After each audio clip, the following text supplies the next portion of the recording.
Bismillahirrahmanirrahim. Assalamualaikum warahmatullahi wabarakatuh. Alhamdulillah, wassalatu wassalamu ala rasulillah Sayyidina Muhammad ibn Abdillah wa ala alihi wa sahbihi wa man wala, amma ba'd. Ayuhal muhtaramun, para alim ulama, para tuan guru, para masyayikh, segenap hadirin hadirat, ikhwan akhwat yang dimuliakan oleh Allah. Alhamdulillah, thumma alhamdulillah, atas apa yang telah Allah berikan kepada kita. Nikmat demi nikmat, petunjuk demi petunjuk yang Allah berikan kepada kita adalah nikmat yang tak habis-habisnya harus kita syukuri. Ketahuilah, Allah adalah zat yang memberikan petunjuk kebaikan kepada manusia, yang sehingganya pantaslah kita untuk senantiasa bersyukur kepada Allah Subhanahu wa ta'ala.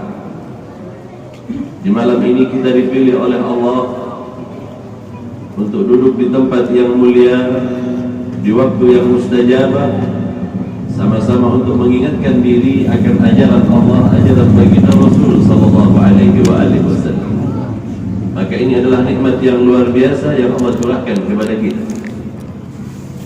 Salawat dan salam atas junjungan alam baginda Rasul sallallahu alaihi wasallam, Nabi yang membawa petunjuk Allah, Nabi yang memberikan suri tauladan dan contoh bagi umat manusia. Juga salawat dan salam atas para sahabat dan keluarga baginda Rasul, kepada mereka orang-orang yang mengikuti baginda Rasul hingga datangnya hari akhir. Amin, Allahumma amin. Hadirin hadirat yang dimuliakan oleh Allah, suatu ketika Sayyidina Ali bin Abi Thalib bersama dengan beberapa orang temannya melewati sebuah pekuburan di negeri Madinah. Seketika itu kemudian Sayyidina Ali bin Abi Thalib bersama para sahabat mengucapkan salam sebagaimana diajarkan oleh baginda Rasul sallallahu alaihi wasallam. Kita kalau lewat di kuburan dianjurkan untuk menyebutkan salam kepada mereka, orang-orang yang telah kembali kepada Allah. Baginda Rasul ajarkan, Assalamualaikum ya ahlal diyar minal muslimin wal muslimat. Kata baginda Rasul, bacalah ini. Apa makna salam kita kepada orang yang telah meninggal? Ia adalah doa untuk mereka. Mengapa baginda Rasul ajarkan? Karena sesungguhnya mendoakan orang yang telah tiada adalah anjuran baginda Rasul sallallahu alaihi wasallam. Dari hadis ini kita tahu bahwa sesungguhnya mendoakan orang yang telah tiada itu adalah perintah baginda Rasul sallallahu alaihi wasallam. Jika salam kita, doa kita kepada Allah Subhanahu wa ta'ala untuk menyampaikan kepada orang yang telah meninggal disebutkan dengan kalimat salam, maka keselamatan atas mereka orang yang telah kembali kepada Allah Subhanahu wa ta'ala dari golongan orang-orang muslim dan muslimat. Baginda Rasul ajarkan ini. Lalu bagaimana dengan bacaan-bacaan yang lain? Bisakah dijadikan sebagai sesuatu yang untuk kita hadiahkan kepada mereka? Semuanya berdasarkan dalil Al-Quran dan hadis yang diajarkan oleh baginda Rasul sallallahu alaihi wasallam. Ketika lewat Sayyidina Ali bin Abi Thalib bersama beberapa orang sahabat, maka berhentilah mereka setelah mengucapkan salam kepada orang yang telah meninggal dunia di kota Madinah. Kemudian berkatalah Sayyidina Ali bin Abi Thalib kepada orang-orang yang telah tiada, kepada mereka yang telah dikubur. Sayyidina Ali seolah-olah berbicara dengan mereka. Nukhbirukum am antum tukhbiruna. Kami yang akan memberikan kabar kepada kalian. Nukhbirukum, Kami yang akan memberikan kabar tentang perkara dunia, atau kalian yang akan memberikan kabar kepada kami tentang akhirat? Ketika bertanya demikian, Sayyidina Ali bin Abi Thalib tentulah tidak akan mendapatkan jawab, karena lagi ngomong sama orang yang sudah mati. Kalau dijawab, kita yang lari lah. Nukhbirukum am antum tukhbirun. Kami yang akan memberikan kabar atau kalian yang akan memberikan kabar kepada kami? Kami akan memberikan kabar kepada kalian tentang apa-apa yang telah kalian tinggalkan, atau kalian akan bercerita tentang apa yang kalian dapatkan di dalam barzah? Maka karena tak ada jawaban dan memang tidak akan pernah mendapatkan jawaban, maka Sayyidina Ali bin Abi Thalib berkata, Amal manazil adalah rumah-rumah kalian, rumah yang kalian bangun di muka bumi, rumah yang kalian tempati di muka bumi ini, faqad sukinat, sudah dihuni oleh orang lain. Rumah kita membangunnya, sepeninggal kita tiba-tiba rumah yang kita bangun ditempati oleh orang lain. Kira-kira kalau mendengar kabar seperti ini orang barzah bagaimana?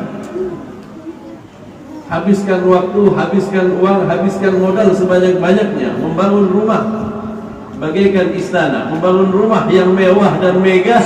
Ketika ia kembali kepada Allah, ia mendapatkan kabar bahwa rumah yang dibangunnya telah dihuni oleh orang lain. Kira-kira enak nggak kabar yang seperti ini? Nggak enak di telinga, begitu. Iya, rupanya rumah yang kita bangun, rumah yang kita dirikan dengan mewahnya, dengan megahnya, bertingkat ataupun bagaimanapun juga indahnya, suatu ketika akan menjadi milik orang lain. Itu yang diberikan kabar oleh Sayyidina Ali bin Abi Thalib, bahwa rumah yang megah tidak akan pernah selamanya engkau tempati. Ketika engkau kembali kepada Allah, 1 kali 2 meter tempat kita cukup sudah.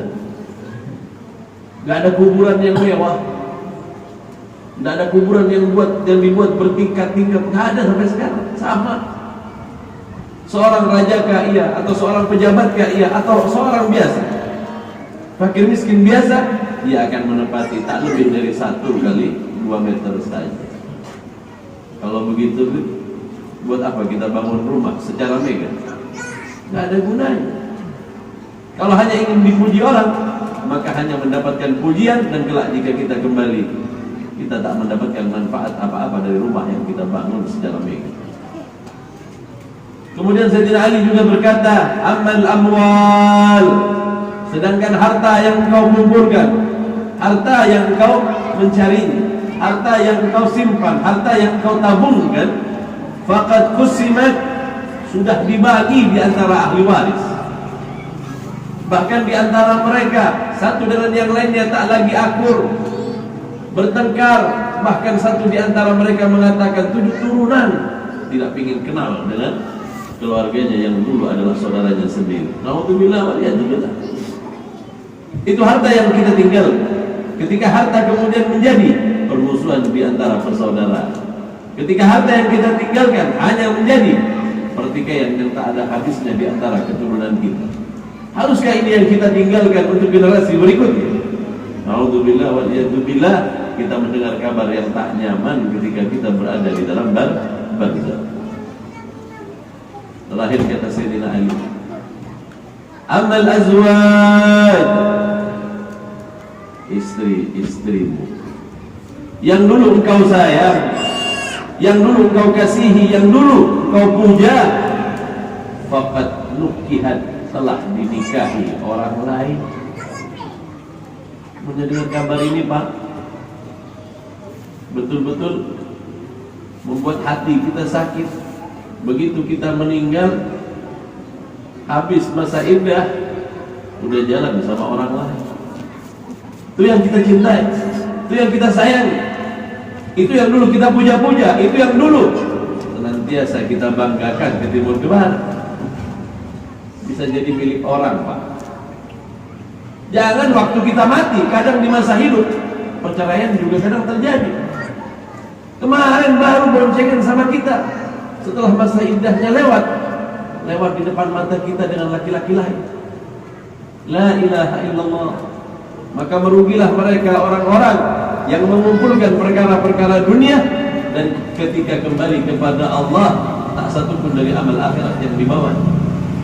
Jika kita sadar betul bahwa sesungguhnya kita bukanlah manusia yang akan tetap tinggal di muka bumi ini, maka persiapkan akhirat ini. Waktu hanya sebentar, waktu hanya sesaat.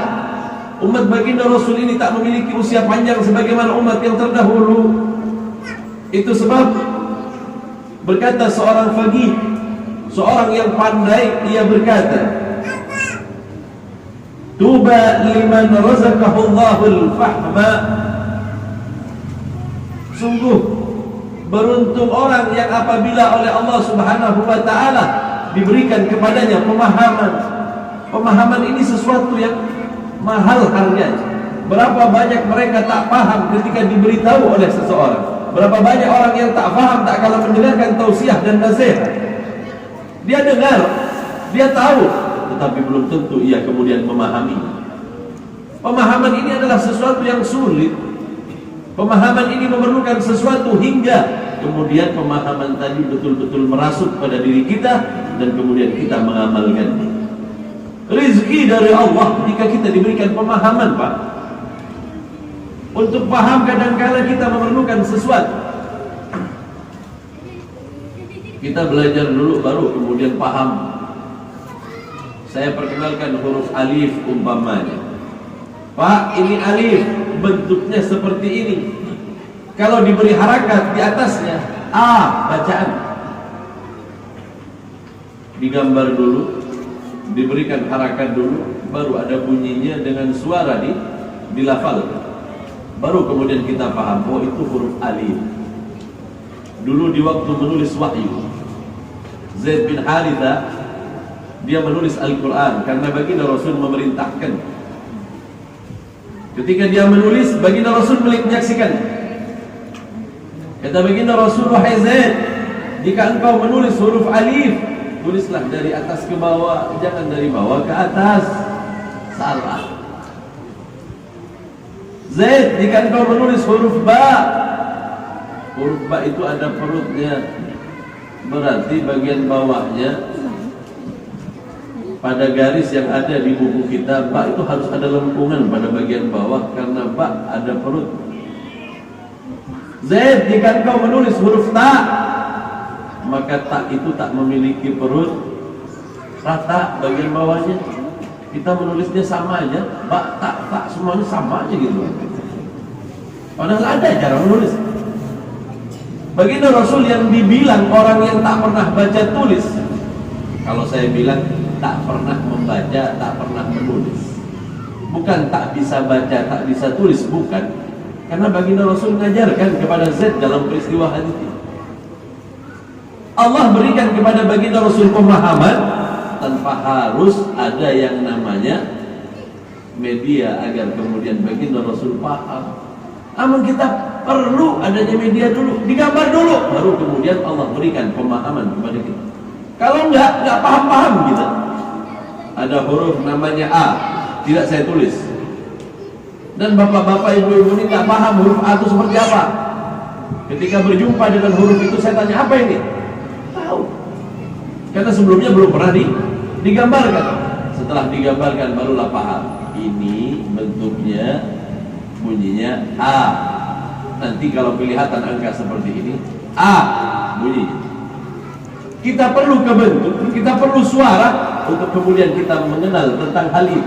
Baru kemudian paham. Baginda Rasul tanpa harus ada huruf, tanpa ada bunyi, Allah berikan pemahaman kepadanya. Inilah bedanya kita dengan baginda Rasul SAW.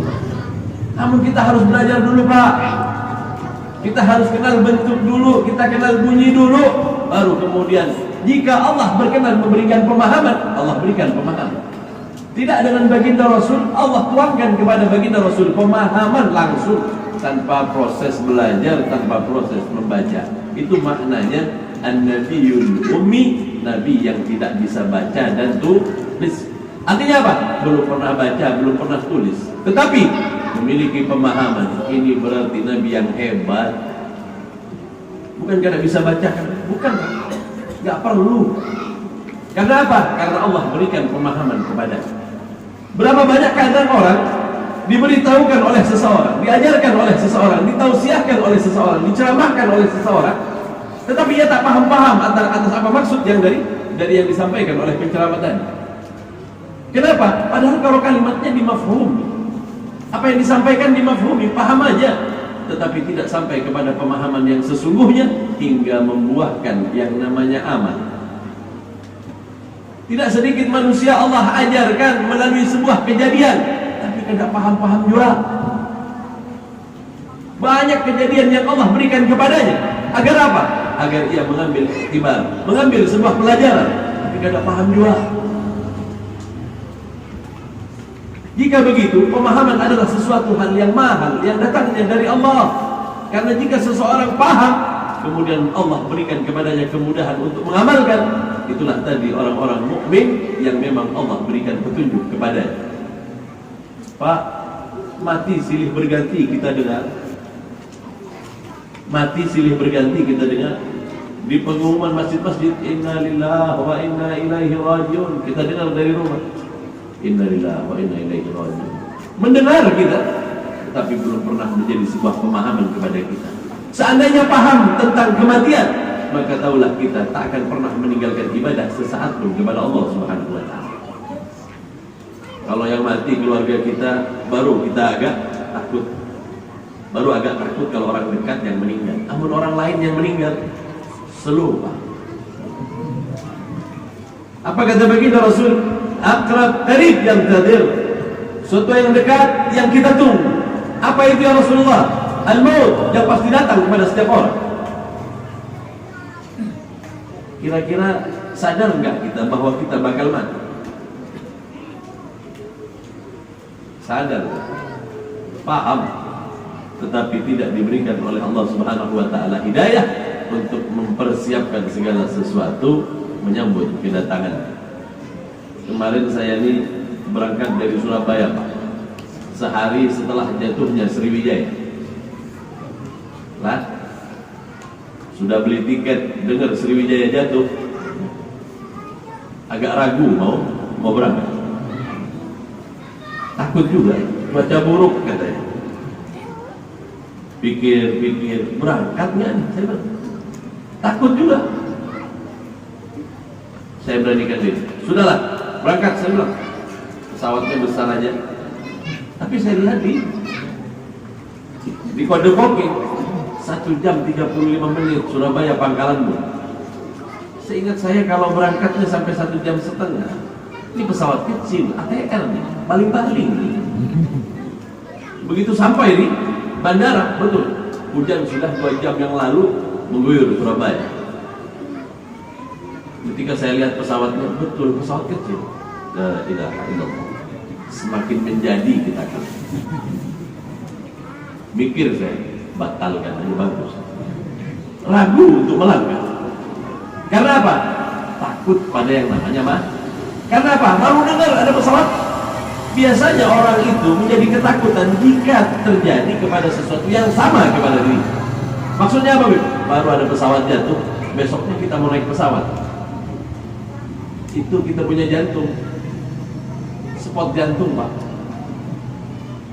Turun saya dari tangga yang seharusnya naik garbarata, turun lewat bawah karena pesawatnya kecil, nggak mungkin pakai garbarata. Turun ke bawah. Sampai di bawah karena hujan masih deras, satu persatu biasanya diantar dengan payung. Yang pegang payung itu yang ganti-gantian bawa payung itu bilang, Pak mau kemana? Ke Pangkalan. Naik ATR ini, Pak. Dia seolah-olah tak percaya. Cuaca buruk seperti ini, Pak. 6R ini, Pak, anak perusahaan dari Sriwijaya. Namun bapaknya aja jatuh, Pak. Tambah dibuat ketakutan. Pikir-pikir lari saya daripada mati jatuh naik pesawat.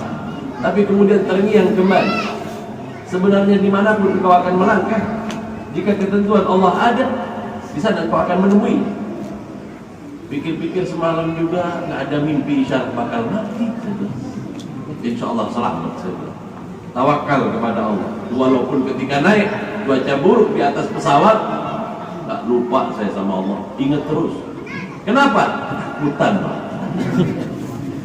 Manusia baru mencapai hakikat yakinnya kepada Allah dia di saat berada dalam keadaan seperti itu. Dulu ada orang nggak percaya sama Allah, ada orang nggak percaya sama Allah. Datang kepada Sayyidina Ja'far As-Sadiq. Dia bilang, jika benar Allah itu ada, tunjukkan kepadaku agar aku merasakan keberadaannya. Sayyidina Ja'far As-Sadiq bilang, angkat orang ini, lemparkan ke sungai. Dilempar ke sungai, nggak bisa berenang, Pak. Dia bilang, tolong saya wahai Sayyidina Ja'far, tolong saya Sayyidina Ja'far. Tidak didengarkan oleh Sayyidina Ja'far. Dia bilang, wahai teman-temannya Sayyidina Ja'far, tolong saya betul-betulan nggak bisa berenang, bantu saya. Sampai kemudian dia ini tenggelam sedikit-sedikit. Ketika tenggelam sedikit-sedikit itu, dia bilang apa? Ya Allah, ya Allah, ya Allah. Kata Sayyidina Ja'far, tolong. Baru ditolong. Setelah ditolong diangkat, ditanya, percaya gak ikam Allah itu ada? Percaya. Kalau udah kejadian begitu baru percaya. Haruskah nunggu sebuah kejadian baru kemudian datang pemahaman dan mau mengamalkannya? Mau digituin dulu baru kemudian mau ngamalin? Tidak. Ketika Allah berikan pemahaman kepada kita, mintalah satu perkara lagi kepada Allah Subhanahu wa taala agar kita mudah untuk mengamalkannya. Mati ini wajib, Pak. Kemana saja kita pergi bakal diikuti dengan yang namanya kematian. Gara-gara tetangganya jatuh di kamar mandi, meninggal gara-gara jatuh di kamar mandi. Tetangganya dengar, saya nggak bakalan masuk kamar mandi, seumur hidup nggak pernah mandi. Ingat, ketentuan Allah kadang berbeda. Yang jelas mati harus dicapai. Mati adalah sebuah hal yang harus terjadi kepada setiap kita. Bagaimana caranya? Allah yang tahu. Tetapi kematian bukanlah hal yang harus ditakutkan oleh kita. Kata Allah Subhanahu wa taala, barang siapa yang menginginkan untuk berjumpa denganku, aku ingin berjumpa dengannya, kata Allah Subhanahu wa taala. Akan tetapi barang siapa yang berpaling takut untuk berjumpa denganku, aku pun tak ingin berjumpa dengannya. Nauzubillah wa iyyazubillah. Bukan hal yang harus kita takut. Dan ingat, kematian itu datang tidak pandang umur. Ini sudah tua baru mau mati. Enggak, kadang anak-anak juga. Di musim pandemi, Pak, kapan aja datangnya kematian mungkin saja kepada kita. Tetapi ketika Allah berikan pemahaman kepada kita, maka sebaik-baiknya kita adalah orang yang mempersiapkan akan datangnya kematian. Nah, apa yang kita lakukan saat ini adalah bagian dari mempersiapkan kematian. Tahukah kita bahwa duduknya sesaat kita di majelis ta'lim, kata baginda Rasul di dalam sebuah riwayat, itu lebih baik afdal min 60 ibadah. Duduknya engkau di dalam sebuah majelis ta'lim, disebut di situ di dalamnya tentang Allah, tentang baginda Rasul, mengingatkan tentang ajaran-ajarannya. Tempat itu adalah tempat yang indah. Duduklah berlama-lama. Karena apa? Sesaatnya duduk di tempat itu sama dengan 60 tahun ibadah lama. Tempat mana yang menyajikan hal yang seperti ini? Di tempat mana yang bisa memberikan pahala sampai puluhan tahun seperti ini? Itu sebab jika kita kumpulkan umur kita banyak di majelis ta'lim kah atau banyak di tempat-tempat yang tak pantas. Nauzubillah wal iyadzubillah. Beberapa hari yang lalu saya juga dari Malang. Di Malang saya lewat di sebuah kuburan, ketika ziarah kuburan saya lihat dua orang sama-sama tua umurnya main catur di atas kuburan, Bang. Yang satu bersandar di batu nisan yang sebelah bawah, yang lainnya di sebelah atas, sambil mau melangkahkan caturnya, berpikir 1000 kali seolah-olah takut kalah. Padahal hanya permain. Lama saya lihat sudah tua lagi orang. Pikir-pikir, ya Allah, mudah-mudahan Allah turunkan hidayah kepada siapa saja. Kalau sampai bangun orang kuburan mau kemana tuh? Bukankah cukup waktunya bermain? Bukankah cukup waktunya untuk menghabiskan dalam kesia-siaan? Lalu mengapa tak kita habiskan dalam ibadah? mempersiapkan diri untuk datangnya kematian, orang yang paham ini dan orang yang benar-benar tahu akan datangnya kematian dan mempersiapkan, mereka lah orang yang kemudian dikatakan orang yang mendapatkan hidayah dan orang-orang mukmin yang memang Allah peruntukkan untuknya surga yang luasnya seluas langit dan bumi. Ini yang harus kita persiapkan. Nggak usah takut sama yang namanya pandemi, Pak. Pandemi mau datang nggak datang, kematian tetap bakal datang. Dulu seorang wali Allah yang ia tahu akan datangnya musim-musim yang demikian. Pernah suatu ketika dia sedang berjalan, dia meninggalkan kota Syam, dia berpapasan dengan penyakit, dengan virus. Kayak orang juga ini para wali Allah. Ketika berjalan berpapasan dengan virus yang bergerombol, ditanyakan oleh wali Allah ini, hendak kemana kalian ini? Kami diutus oleh Allah untuk masuk ke negeri Syam. Saat itu yang dimaksud adalah negeri Damaskus. Kami akan ke Damaskus. Berapa lama kalian di sana? 2 tahun. 2 tahun ya. Berapa korbannya? 1000 orang yang mati. Wali ini pulang ke kampung halamannya, virus ini mendatangi Damaskus. Banyak orang yang bergelimpangan mati karena virus. Setelah 2 tahun kembali berpapasan dengan wali Allah ini. Bagaimana? Apakah kalian sudah mau meninggalkan negeri itu? Ya, sudah tiba waktunya Allah menyuruh kami untuk meninggalkan negeri ini. Bagaimana dengan korbannya? 50.000 orang, kata dia. Kenapa berbeda? Kau bilang hanya 1000 orang, lalu kenapa kemudian menjadi 49.000 yang juga ikut-ikutan mati? Yang 1000 itu mati gara-gara kami. Yang 49.000 itu mati karena ketakutan. Bukan kami, katanya. Kami cuma diperintah oleh Allah 1000-nya. Sedangkan yang lainnya itu mati gara-gara kami datang, ketakutan. Yang mati gara-gara takut sama yang ditentukan Allah berbeda. Akhirnya orang mati tabrakan juga dibilang COVID, Pak. Padahal bukan. Kadang-kadang mati karena penyakit lain dibilang COVID juga. Semuanya COVID. Bukan COVID dibilang COVID. Ribuan sudah yang mati. Padahal COVID ini hanya diutus oleh Allah hanya untuk beberapa orang saja yang mati. Akhirnya karena ketakutan semuanya mati gara-gara COVID. Alhamdulillah waliyadzubillah. Sadarlah kita bahwa sesungguhnya kematian tetap kematian yang akan datang kepada kita. Entah bagaimana cara Allah Subhanahu wa taala, akan tetapi sebaik-baiknya kita adalah orang yang mempersiapkan diri untuk menyambut datangnya kematian agar kita dapat menutupnya dengan husnul khatimah. Amin. Allahumma amin. Kemudian Al-Faqih tadi berkata, beruntunglah orang liman aigadahu min sinnatil ghaflah.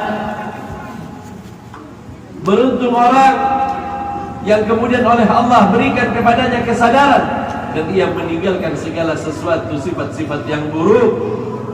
Ia tinggalkan kealfaan. Kadangkala kita terjun, kita jatuh kepada suatu perkara yang tak ada gunanya. Jika ia tak cepat sadar hingga datangnya kematian, rugilah ia. Menjadi orang yang tak berguna, hidupnya dihabiskan kepada sesuatu yang tak ada manfaat. Maka beruntung orang yang kemudian diberikan kesadaran oleh Allah, lama tenggelam di dalam kemaksiatan, lama tenggelam di dalam sebuah perbuatan buruk, tiba-tiba kemudian dia sadar dan bertaubat, hijrah, kata orang-orang sekarang. Alhamdulillah, jika ia diberikan hal yang demikian, maka orang yang demikian juga adalah orang yang luar biasa yang mendapatkan petunjuk Allah Subhanahu wa taala. Hijrah dari perkara-perkara yang tak ada gunanya. Kurangi waktu-waktu yang tak ada nilainya di hadapan Allah. Apa saja yang sekiranya membuat kita lupa kepada Allah, tinggalkan. Perbanyaklah waktu untuk bersama Allah Subhanahu wa taala, karena sesaat bersama Allah lebih baik dari segalanya. Lebih baik dari segalanya, lebih baik dari segalanya, lebih baik dari dunia dan isinya. Ini yang harus kita kumpulkan. Itu sebab berapa banyak kita tenggelam di dalam kelupaan. Masih asik dalam bermain. Umur 60 masih main layangan. umur 70 masih asik main dengan hobinya masing-masing. Salah, tak salah, tetapi kurangilah sedikit demi sedikit. Sadarlah bahwa sesungguhnya waktu telah berakhir, waktu telah hampir habis. Na'udzubillah wal iyadzubillah. Jika kemudian ditutup usianya sesuai dengan apa yang menjadi kebiasaan. Kata baginda Rasul, yub'atsu mar'u ala ma asha alaih.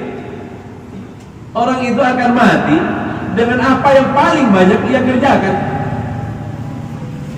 Jika lama waktunya di dalam main catur, bisa jadi dia mati waktu main catur.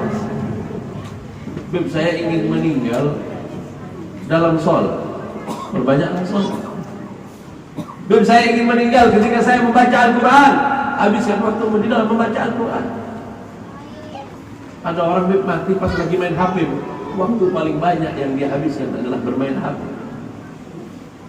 Ada orang mati meninggal dengan tasbih, mungkin sepanjang umurnya paling banyak ia habiskan waktunya di dalam zikrullah. Maka ketahuilah Allah tidak akan menutup nyawa seseorang kecuali apa yang menjadi kebiasaan. Jika baik, kebiasaannya menjadi baiklah. Jika buruk, na'udzubillah wal iyadzubillah, celaka, sungguh celaka. Beruntung orang yang kemudian diberikan oleh Allah Subhanahu wa ta'ala pemahaman. Beruntung orang yang oleh Allah Subhanahu wa ta'ala diingatkan sehingganya ia bangun dari kealpaan. Beruntung orang, kata Al-Faqih, yang apabila ia telah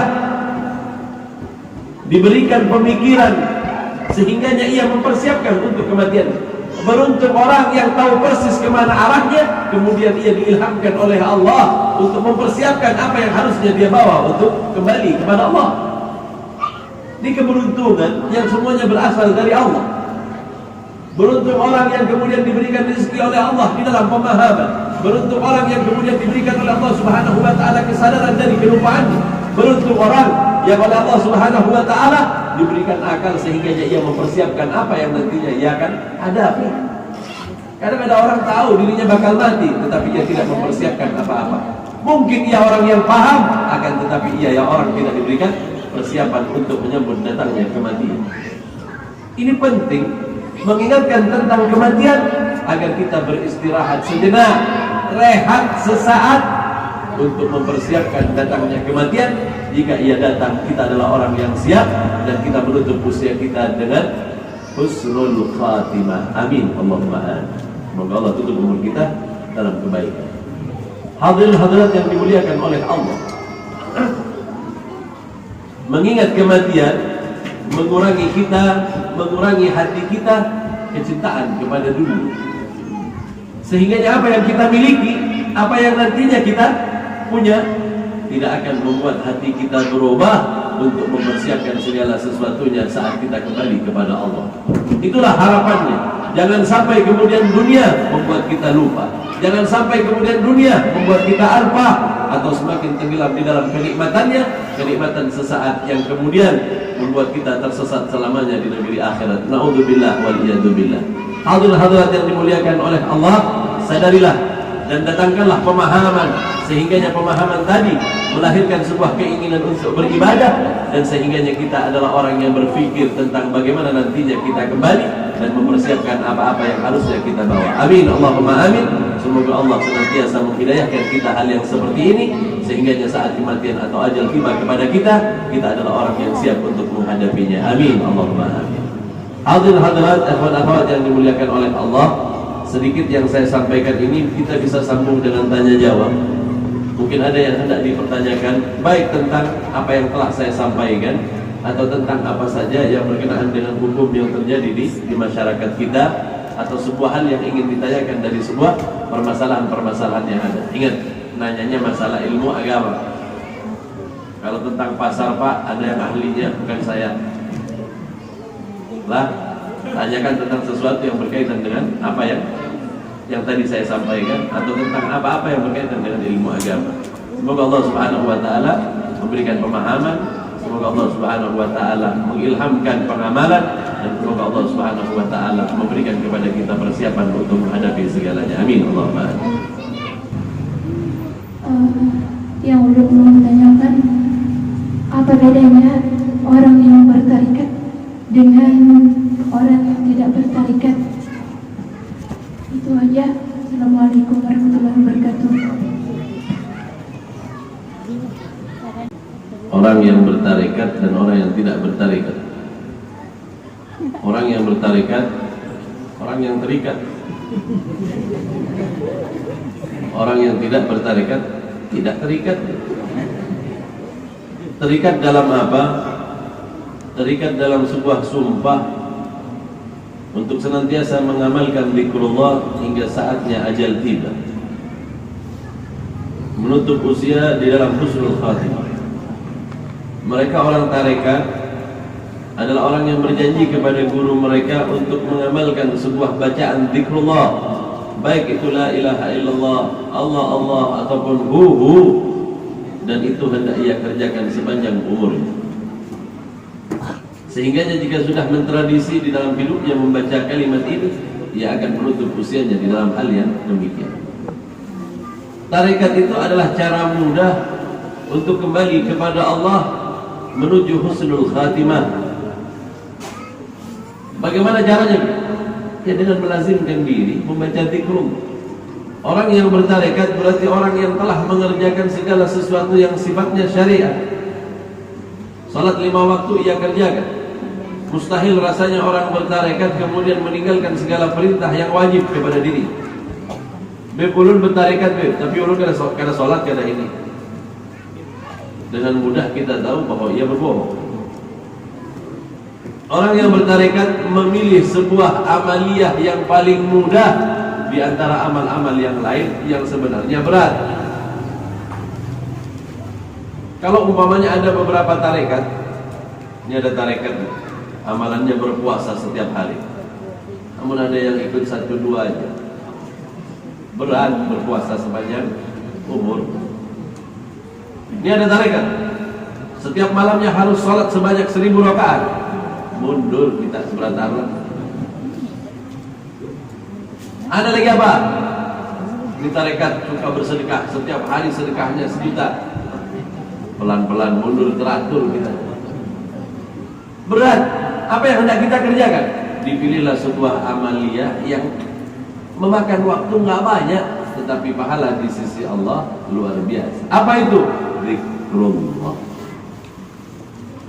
Dari sekian banyak amaliyah, ia pilih yang paling ringan, tetapi yang paling berat pahalanya di sisi Allah. Dan itu ia terikat janji dengan gurunya untuk mengamalkan.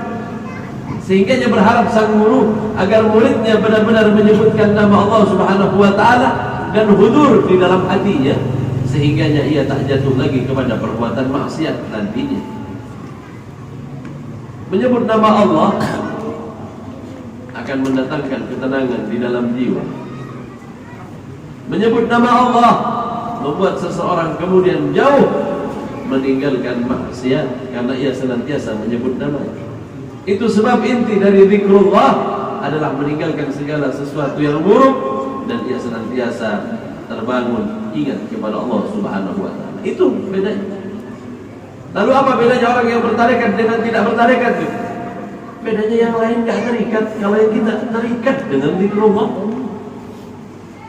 Akhirnya setiap hari kita harus membaca zikir sebanyak 7.000. Bagian membatasi 5.000, 7.000. Dulu ketika Nabi Allah Adam alaihissalam hendak menikah dengan ibu kita Ummuna Hawa, Allah menyuruh membayar mahar.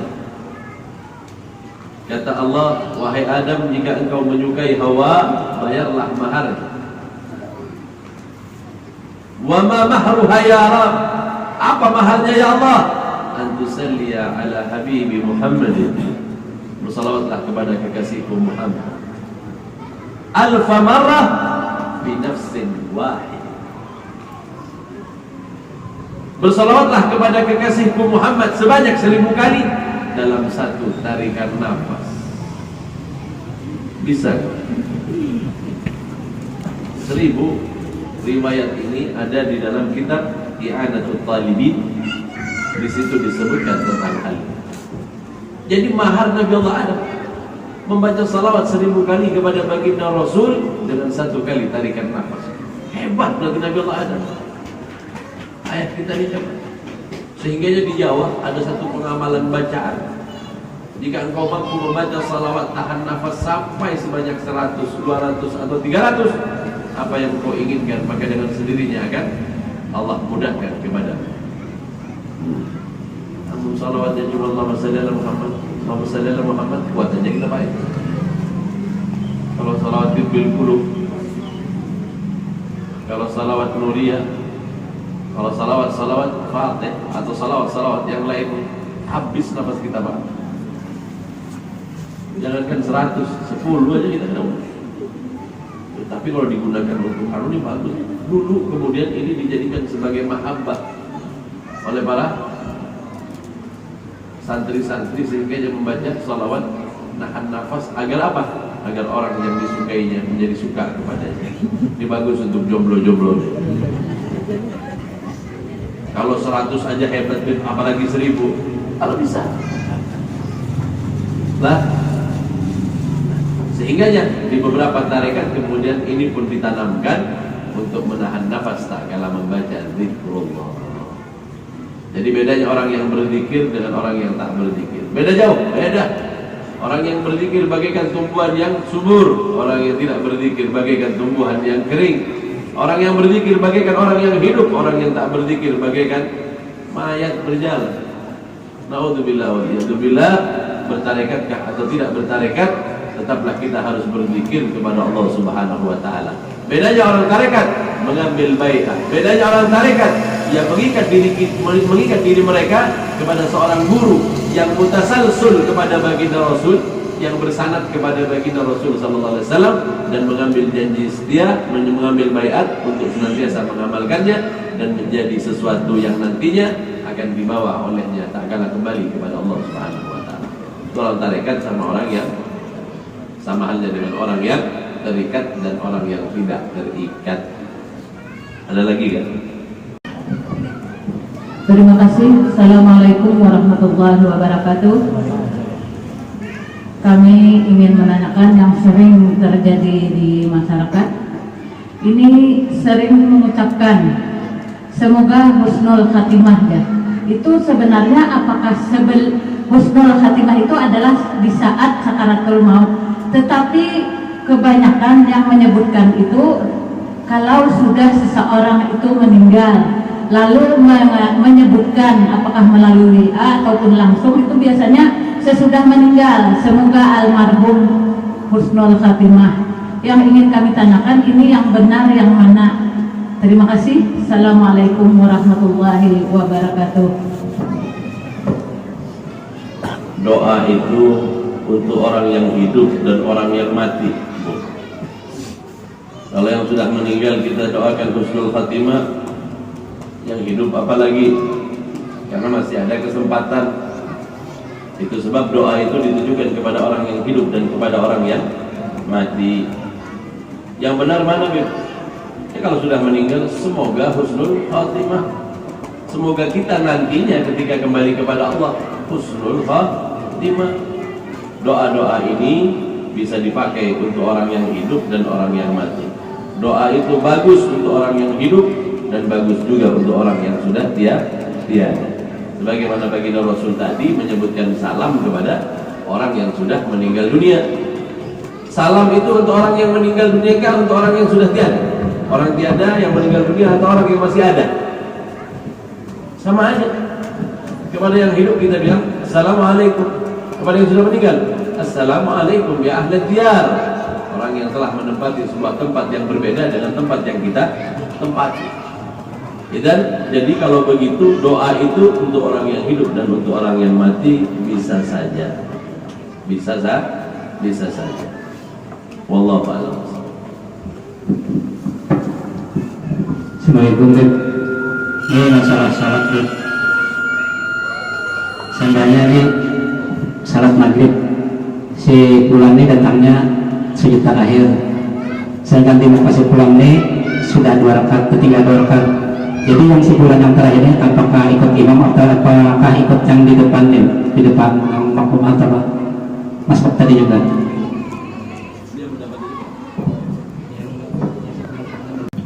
Dia makmum terakhir sendiri di belakang. datangnya pas sujud terakhir, dia takbir langsung menyusul di sujud. Dia dapetin imam yang di depan, bukan yang di depan dia. Ini pernah sebuah kejadian, dan mungkin kejadian ini aneh bagi kita. Satu orang salat, tetapi dia salat sunnah, disangka salat wajib sama orang yang di belakang. Apakah sah? Sah, karena salatnya sama. Salatnya sama. Maksudnya salatnya sama apa? Sama-sama salat yang bentuknya dari takbiratul ihram, ada rukuknya. Jangan kemudian kita makmum kepada orang yang salat jenazah. Ini kada sesuai namanya. Lah, salatnya sama tetapi berbeda, Bib. Ternyata yang di depan salat zuhur, saya salat asar, Bib. Sah kah? Sah aja. Di depan salat asar, saya salat zuhur, Bib. Sah, sah, karena bentuk salatnya sama. Di depan salat gerhana, di belakang salat biasa, kada sah. Karena salat gerhana ini beda. Sah. Jadi ini kejadiannya. Satu orang salat sunnah, karena dia nunggu nggak ada makmum, dia salat sunnah dulu. Ketika dia salat sunnah, disangka salat wajib sama orang yang datang berikutnya, dipegang dari belakang. Salatlah dia, begitu dapat 2 rakaat, ternyata orang ini salam. Orang yang di belakangnya ini melanjutkan salatnya menjadi 4. Nah, orang yang tadi ini jadi imam pulang ke belakang, dipegang orang ini. Dia mau salat wajib, makmum juga biar dia dapat berimam. Bolehkah begini? Boleh. Berarti sama-sama berimam, iya. Tadinya dia mau salat sunnah. Ketika dia salat sunnah, datang satu makmum disangkanya salat wajib. Usai dia salat sunnah, assalamualaikum, kan si yang di belakang makmumnya masih 2 rakaat lagi. Pindah sih imam tadi ke belakang dia menjadi makmum untuk bermakmumkan kepada si dapat pahalanya, dapat pahala. Lah, boleh, kenapa enggak? Ini kejadian asli, memang betul-betul ada. Yang nggak boleh itu bermakmumkan kepada orang yang sholatnya beda. Itu sholat jenazah yang makmumnya sholat wajib. Ini nggak ketemu tuh. Yang di depan sholat gerhana, di belakang sholat jenazah, nggak ketemu. Lah, itu nggak sama. Tetapi kalau sholat-sholat yang sama, mau yang di depan itu sunnah, mau yang di depan itu wajib, mau yang di belakang itu sunnah, yang di belakang itu wajib, sah hukum. Tetapi paham aja lah, karena ada di belakangnya dan mau bermakmum kepadanya. Asal dipahami saja. Tetapi memberikan isyarat, ini jauh lebih baik bahwa dirinya hendak mengikutinya di dalam. Dan jika sudah bermakmum, jangan mendahului. Makmum apa namanya yang mendahului? Makmum nggak serius sebenarnya. Wallahu a'lam. Assalamualaikum warahmatullahi wabarakatuh. Habib, sembahyang sudah, Beb. Berzikir sudah 2, tapi masih wani dengan laki kata tuh. Adalah amalan yang supaya kita biniani sabar, lakiannya juga. Assalamualaikum. Lakiannya juga jarujung.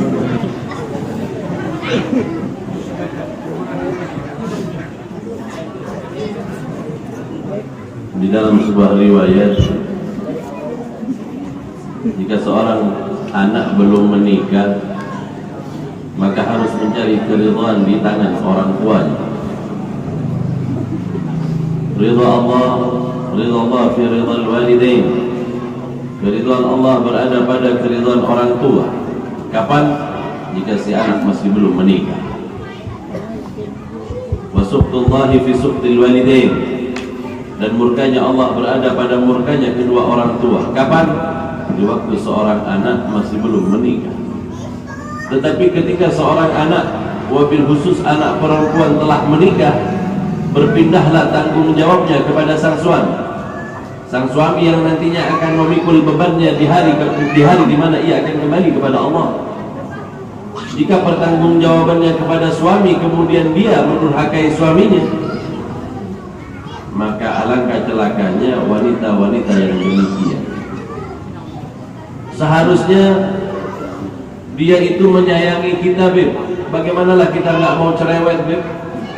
Sudahlah kita susah payah begini, begini dan begitu. Dia malah kawin lagi. Sakit benar hati ulun itu. Seorang wanita yang baik, belajarlah dari Sayyidah Khadijah. Seorang laki-laki yang sempurna, belajarlah dari baginda Rasul sallallahu alaihi wasallam. Dalam riwayat tak pernah baginda Rasul marah kepada istri. Jika baginda Rasul marah kepada istrinya, baginda Rasul akan menenangkan sang istri. Dulu ketika Sayyidah Aisyah cemburu betul kepada salah seorang istri baginda Rasul sallallahu alaihi wasallam. Jadi ketika Sayyidah Sofiyah akan naik ke atas punggung seekor keledai, baginda Rasul memegang tangannya dan meletakkan pahanya untuk dijadikan tumpuan agar sang istri dengan mudah naik ke atas kendaraan.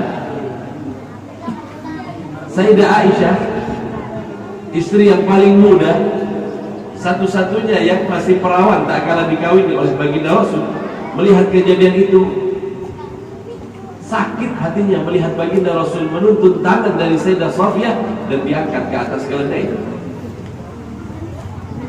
Saking sakit hatinya itu, maka marah-marahlah Sayyidah Aisyah kepada baginda Rasul sallallahu alaihi wasallam. Jika diajak ngomong, dia tak mau. Sayyidah Aisyah yang tak mau diajak ngomong ke baginda Rasul. Begitu gak Beb Sayyidah Aisyah? Perempuan wajar kalau dia cemburu. Jadi baginda Rasul kemudian mendekati, maka Sayyidah Aisyah menjauh dari baginda Rasul sallallahu alaihi wasallam. Bahkan Sayyidah Aisyah berkata, kali ini jika aku berdoa kepada Allah, aku tidak akan menggunakan namamu. Dulu kalau mau berdoa, ya Allah, aku meminta kepadamu dengan Nabi yang menjadi kekasihmu Muhammad, menyebut nama suami. Tetapi kalau sudah marah Sayyidah Aisyah, ya Rabb Ibrahim, wahai Tuhannya Ibrahim, dia pakai nama baginda Rasul sallallahu alaihi wasallam. Sampai Sayyidah Aisyah lari dari rumahnya pulang ke rumah ayah. Maka ketika sampai di rumah ayahnya, Sayyidina Abu Bakar berkata, wahai Aisyah, mengapa engkau pulang ke rumah? Bukankah engkau memiliki seorang suami yang ia adalah seorang kekasih Allah, segala sesuatu yang berasal darinya adalah kebenaran, lalu mengapa engkau meninggalkan rumah?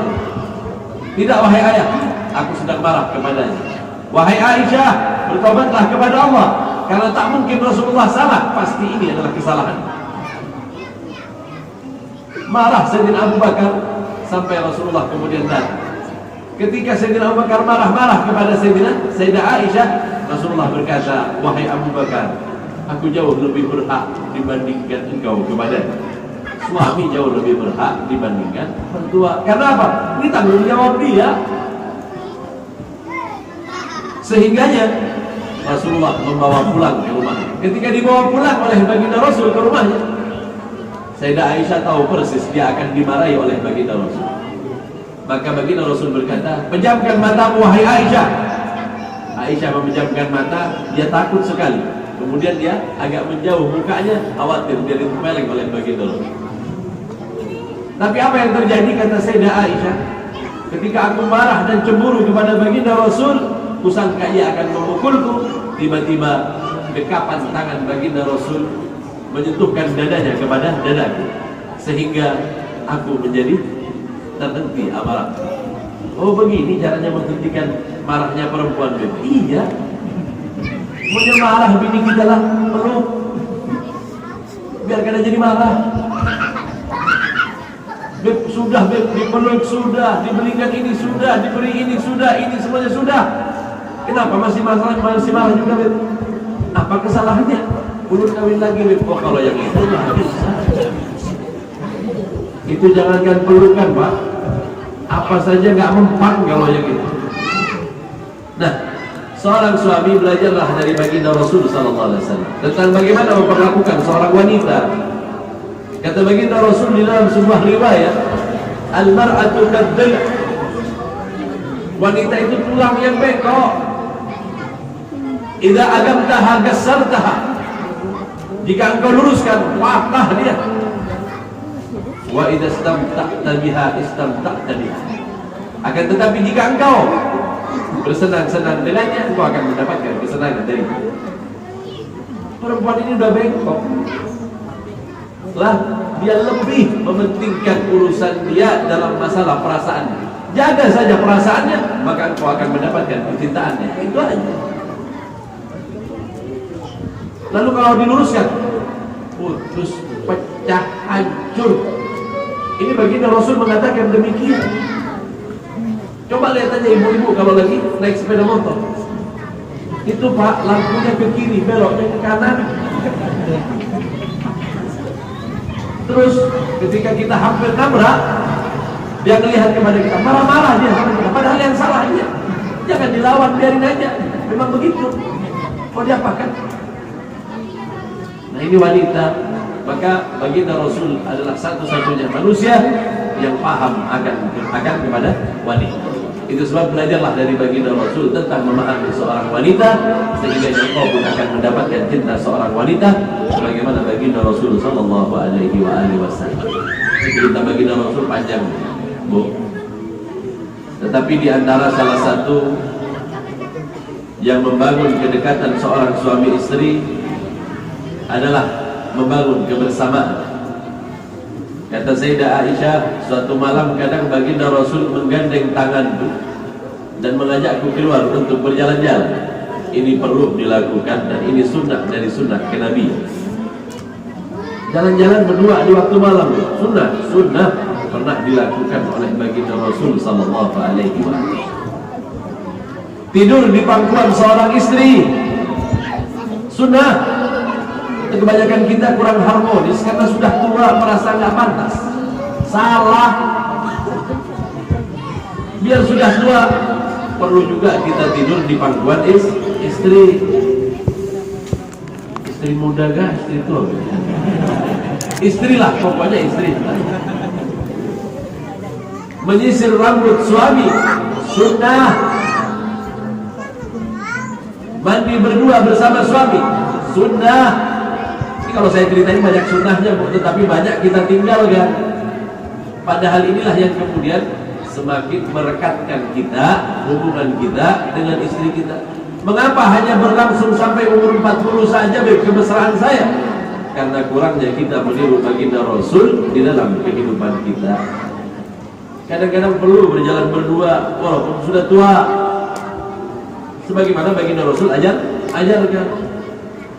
Panggillah orang yang kau cintai dengan panggilan kesayangan. Ya Humairah, kata baginda Rasul, pujian. Ini manggil istri gak benar. Manggil istri, kesini tong sampah atau apa? Panggil dengan panggilan kasih sayang. Rasulullah memanggil istrinya dengan panggilan kasih sayang. Baginda Rasul jika marah memeluk. Baginda Rasul sallallahu alaihi wasallam mengajaknya keluar di waktu malam. Baginda Rasul tidur di pangkuannya. Baginda Rasul minum dari bekas minumannya. Ini yang dilakukan oleh baginda Rasul untuk membangun kemesraan. Lalu mengapa kita nggak mau meniru? Minuman kita diminum sama bini kita. Ini siapa yang minum deh? Pakai bertanya. Lihat bekas lipstiknya. Kemudian kata Sayyidah Aisyah, aku minum dari gelas baginda Rasul dan baginda Rasul minum dari bekas bibir, membangun kemesraan di antara mereka. Ini udah gak pernah kita. Ini siapa yang minum deh? Kata suami, saya bang, cuci 7 kali. Bagaimana mau terbangun keindahan di dalam rumah tangga jika kita tidak menjadikan baginda Rasul sebagai suri tauladan kita? Yang sunnah-sunnah kerjakan. Adalah baginda Rasul sallallahu alaihi wasallam mengajak istrinya untuk melakukan salat bersama-sama, bermakmum di belakang suami, menumbuhkan kebersamaan, menumbuhkan rasa cinta kasih. Keluar di waktu malam dan bersendah gurau ini pun juga membangkitkan kasih sayang. Sehingganya rumah tangga baginda Rasul itu, kata baginda Rasul, baiti jannati, rumah tanggaku adalah surgaku. Kenapa? Karena masih ada dialog, masih ada ungkapan rasa kasih sayang, masih ada panggilan mesra. Kita aja sudah tua, berubah panggilan kita lah. Kadang nggak panggil namanya, anu tua aja, ayo. Apa ya? Kenapa nggak menggunakan panggilan kasih sayang? Sudah tua, Habib. Karena tua itulah kemudian kita mau mengikat kembali agar rumah tangga kita menjadi senantiasa seolah-olah kita di masa muda dulu.